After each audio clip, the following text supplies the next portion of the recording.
tempat imam dalam sholat berjamaah. Ada dua hal yang harus diperhatikan oleh imam sholat berjamaah berkenaan dengan tempatnya, itu sebagai berikut. Pertama, posisi imam dianjurkan mengambil posisi tengah. Makanya mihrab masjid itu kan di tengah. Jadi memang dianjurkan di tengah begitu. Hadis Nabi an Abi Hurairah, dari Sayyidina Abi Hurairah radhiyallahu ta'ala anhu, qala, beliau berkata, kalau Rasulullah bersabda, wasitu al-imama wasaddul khalala.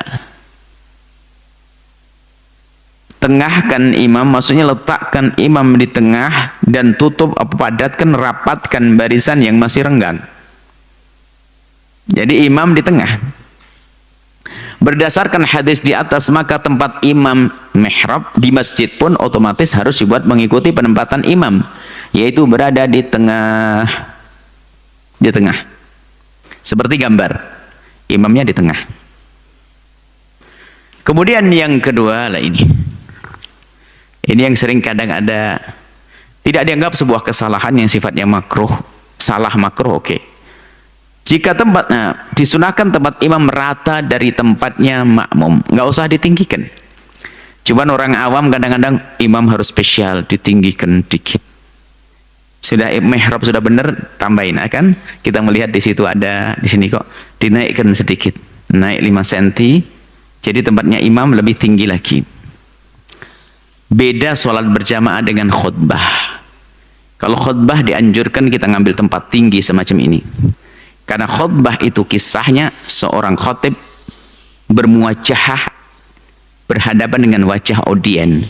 Kalau sholat nggak ngadep wajah, maka sholat ngadepnya kepada Allah. Sehingga kalau sholat imamnya nggak usah ditinggikan. Mohon maaf, ini ada termasuk salah satu masjid Al-Bahjah itu, kalau tinggi itu bukan jadikan patokan, karena itu masjid diterima sudah begitu modelnya, tinggal belum diratain aja, dan ke depan seharusnya diratain supaya jadi contoh. Sebab nanti kalau orang masuk ke Al-Bahjah, oh begitu, dipikir begini cara yang benar. Nanti di bengkel diturunin saja, ganti keramiknya, selesai, diturunin. Nah, jika tempat imam lebih tinggi dari makmum tanpa udzur, maka hukumnya adalah makruh. Adapun kadar ketinggian yang makruh tersebut, ulama berbeda pendapat. Yang menjadikan makruh itu bagaimana sih? Tinggi seperti apa makruh? Ada macam-macam. Ada yang mengatakan tingginya tinggi setinggi orang. Kita sini, tok-toknya imamnya di atas kepala kita. Ya. Ini makruhnya gini. Kalau itu jelas-jelas, kenapa? Jika imamnya batal, kita mau pindah ke tempatnya, naiknya pakai tangga, kerepotan nanti harus nyari. Nah. Ya, ada yang mengatakan bahasanya adanya kadar, biarpun sejengkal sudah dikatakan makruh, sejengkal. Artinya sudahlah, diupayakan rata sama dalam sholat. Adapun nanti Anda sebagai khotib mau khutbah atau seorang penceramah, itu bisa naik di kursi, duduk di kursi dan seterusnya, atau berdiri. Intinya adalah dianjurkan agar mihrab masjid atau musola dibuat rata dan tidak perlu ditinggikan melebihi tempat berdirinya imam. Dalam gambar ini salah, tidak seperti ini.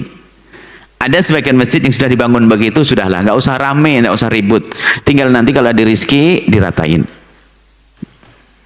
Seperti itu. Jadi kita jangan suka bikin khilaf deh. Hanya ini kan ilmu yang harus disampaikan.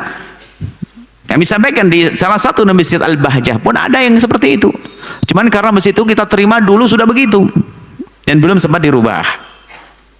Baik, ini gambar yang benar. Kemudian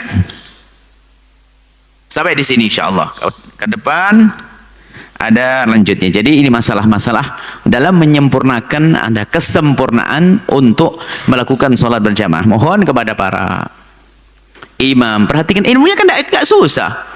Kita harus kerut gahi deh ngamalkannya ini. Tinggal nanti sosialisasi. Imam sering nyampaikan assalamualaikum para jamaah sebelum melakukan sholat, tolong biasa merapikan barisan. Kalau belum Anda bawa buku ini deh sambil Anda baca. Qala Rasulullah, ini kan ada hadis-hadisnya bunyi begini, biar yakin bukan omongan saya Ustaz, omongan saya ini, bilang gitu langsung aja. Ini pendidikan dari Nabi ada di sini. Ini sholat kami harap memiliki semuanya. Para pemirsa yang belum miliki ini.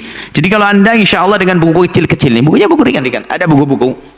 Ada beberapa buku. Itu kalau Anda masuk kampung di hutan belantara pun, insya Allah dengan pegangan buku itu Anda bisa membimbing mereka dengan baik mulai dari wudhu, sholat, kemudian macam-macam, ada sholat jenazah, nanti ada korban, ada traweh, ada macam-macam, semuanya yang ringan-ringan deh. Namanya juga fikih praktis, termasuk haid nanti insya Allah. Semoga Allah memberikan kepada kita pemahaman yang benar, mudahkan kita dalam mengamalkan ilmu. Wallahu a'lam bissawab.